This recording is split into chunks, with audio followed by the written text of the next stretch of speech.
Fáilte Gaeilge. Welcome back to Let's Learn Irish. Laethuil A1 topic sé, Rannóg an lí, Spáinneach in Éirinn, Cuid hAon, ag buíochas Léitheoireacht. Level A1 topic 6, section 9, A Spaniard in Ireland, part 1, focusing on reading. Rannóg an lí, Spáinneach in Éirinn. Section 9, A Spaniard in Ireland. Le múna, dul siar bhfuil muinte faoi saol Laethuil. So we'll review what we've already covered in daily life. Beg an bhilóg, Spáinneach in Éirinn, folklore úsáideach uait don gníomhaíoch seo. You'll need the handout, A Spaniard in Ireland, useful vocabulary for this activity. Folklore úsáideach, useful vocabulary. Sulla léann tú an shlucht faoi chéal Maria in Éirinn, déan iarracht na focail Gaeilge chlé a matseáil leis na focail bhéarla dheis. So before you read the passage about Maria's life in Ireland, make an effort to match the Irish words on the left with the English words on the right. And we have cúpla bliain, an difriúil, an gnóthach, isteach sa chathair, closamhairc, má bhíonn tuirseach, anisce sa ríis, bíam saor an dónach, is even lum, cosam mo cháirde. And then the English, very different. I meet my friends now and again, couple of years, I'm free on Sundays, very busy, into the city, I love, if I'm tired, customers. Agus na freagraí, cúpla bliain, a couple of years. An difriúil, very different. An gnóthach, very busy. Isteach sa chathair, into the city. Customary, customers. Má bhíonn tuirseach, if I'm tired. Anisce sa ríis, now and again. Bíam saor an dónach, I'm free on Sundays. Is even lum, I love. Cosam mo cháirde, I meet my friends. Spáinneach in Éirinn, frásaí úsáideacha. So beg an bhilóg, Spáinneach in Éirinn, frásaí úsáideacha uait don gníomhaíoch seo. You'll need the handout.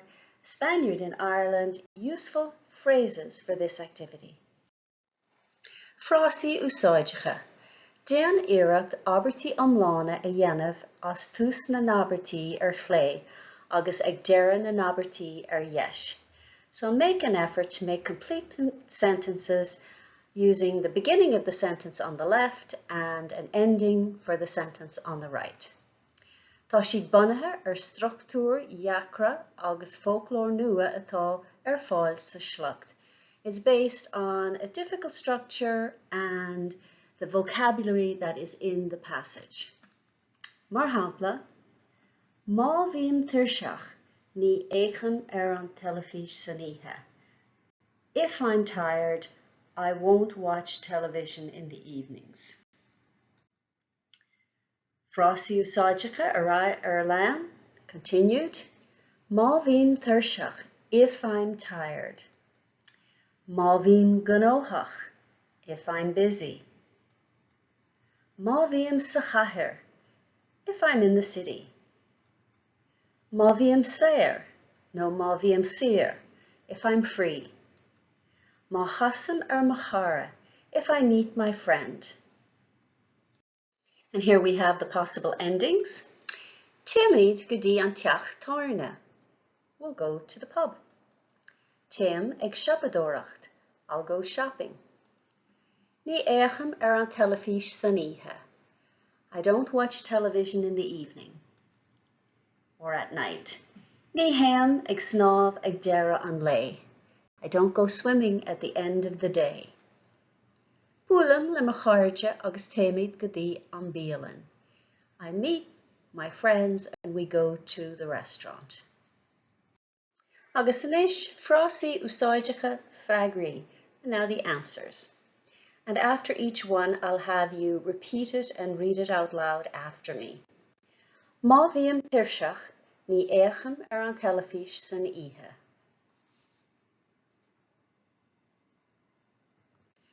Má bhíam gnóthach, ní héim ag snámh ag deireadh an lé.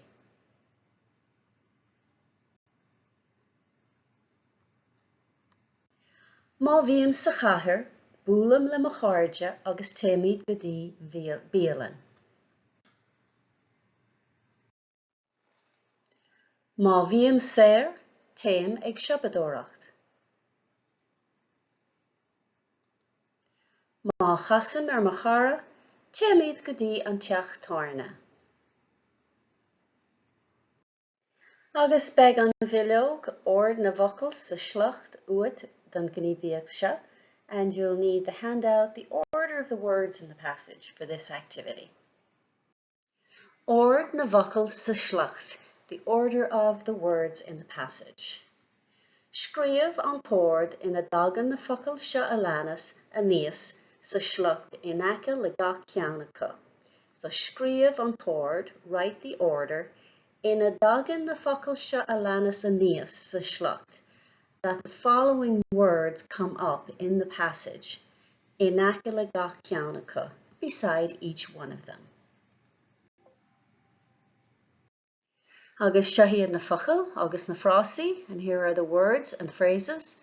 Anish agus ríis, an difriúil, bíam saor an dónach, chasam mo cháirde, cúpla bliain, is even lom, na léitheanta sin, isteach sa chathair, an gnóthach.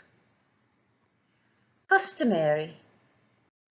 Ord na bhocail sa slacht, freagraí. Anish na freagraí, the answers. And after each one, I'll have you say it after we've given the answer. So, anish sa ríis, ever a seacht, anish sa ríis, an difriúil, ever a dó, an difriúil, bíam saor an dónach, ever a hocht, bíam saor an dónach. Chasam mo cháirde, ever a sé, chasam mo cháirde. Cúpla bliain, ever a hain, cúpla bliain. Is even lom, ever a ní, is even lom. Na léitheanta sin, ever a de, na léitheanta sin. Isteach sa chathair, ever a chathair, isteach sa chathair. An gnóthach, ever a trí, an gnóthach. Customary, ever a cuid, customary. Beag an bhilóg slacht simúil uat an gníomhaíocht seo. You'll need the handout, an interesting passage for this activity. Slacht simúil.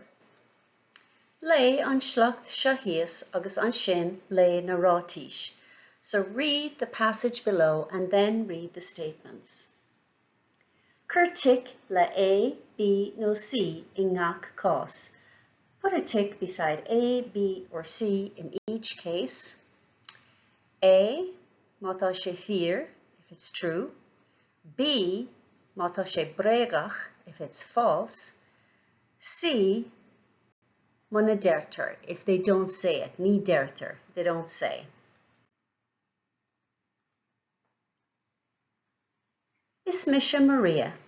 Is Spáinneach mé, ach tá mé mo chónaí in Éirinn le cúpla bliain.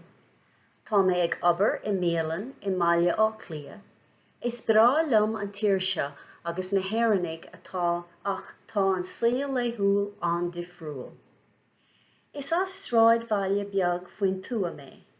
Tá baile á clia an mhór agus an gnóthach. San áit a raibh cónaí ormsa, éiríonn na Spáinneach timpeall a 8 chlog agus tosaíonn siad ag obair idir a 9 agus le 9. I mbaile á clia, éiríonn ar le 9 ar maidin. Téim isteach sa chathair ar an luas agus tosaíonn ag obair sa bhíolinn ar a 8 chlog. Ólam cupán cafe go tapa agus déanam an bricfasta donna customéirí. Ní bhíonn má bricfasta agam féin go dtí le 9. Tosaíonn ag obair a rís ar 11 agus éibríonn go dtí le 9. Ihim malón sa bhíolinn agus an sin téim amach ag siúl nó ag féchant ar na siopaí, nó bíonn cupán cafe agam le cara. Tosaíonn ag obair an sin ar a chathair agus éibríonn go dtí a 8 chlog. Má bhíonn tiirseach, téim díreach a bhaile agus féacham ar an telefís nó léim leabhar. Go minic, casam ar mo cháirde sa chathair agus téimiid chuig scanán. Anois sa rís, téimiid go dtí an teachtarna agus éistimid le grúpa ceol ag seanam. Is bráil am ceol tradiisiúnta. Éistim leis ar an radio go minic agus téim chuig seisiún sa teachtarna in aiceal amach. Sa saora, téim ag siúl cosfarige agus uaireanta téim ag snámh. Bíam saor de gná dé dónig agus dé luan. Is even lom na léithanta sin. Agus anois na freagraí. Ní ihin si bricfasta, a si sin bréagach. Ólann si cafe san ifig ar a 9 chlog, tá si ní deirtar. Má bhíonn si tiirseach, téann si a bhaile agus téann si a lí. Bréagach.